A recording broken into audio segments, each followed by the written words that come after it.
Fl-aħħar sigħat kienu 108 l-każijiet ġodda ta' COVID-19 f'pajjiżna bil-Ministeru tas-Saħħa jħabbar li fiqu 121 persuna minn dan il-virus.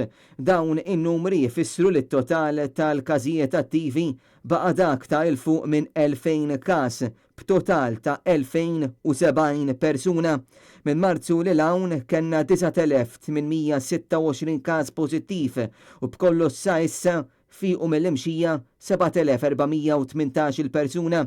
Intant l-ammont ta' vittmi issa tela għal 132 dan kif f'ġimgħa kellna vittmi daqskemm kellna fl-ewwel 6 xhur u nofs tal-pandemija fostna b'kollox 24 vittma l-ola ċifra ta' fatalitajiet f'ġimgħa waħda.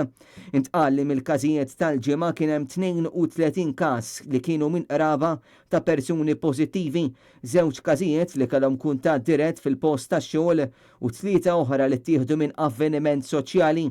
Dan ifisser li 59 każ mis-96 li nstabu il-ġimgħa kienu kollha sporadiċi, jiġifieri ma jafux minn fejn ġabu il-virus.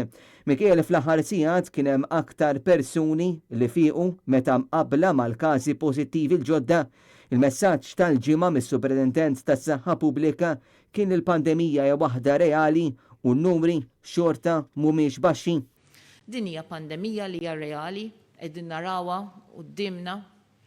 Tajjeb forsi titkellmu mal-istaff tal-Public Health COVID Team biex taraw l-istejjer li għaddu minnhom il-persuni li ġew affettwati. Tajjeb titkellmu mal-istaff li qegħdin jieħdu ħsieb il-pazjenti f'Mater Dei. Tajjeb titkellmu mal-istaff li għandna fl-Intensive Care Unit miex jgħaddu dawn il-pazjenti. Tajjeb titkellmu wkoll mal-familjari ta' nies li kellhom xi ħadd li miet. Jew inkella ma' nies li qegħdin f'kwarantina, tajjeb ngħid li għandna fuq minn 4000 persuna bħalissa qiegħed f'kwarantina. Hemmhekk nifhmu li din hija pandemija li hija realtà.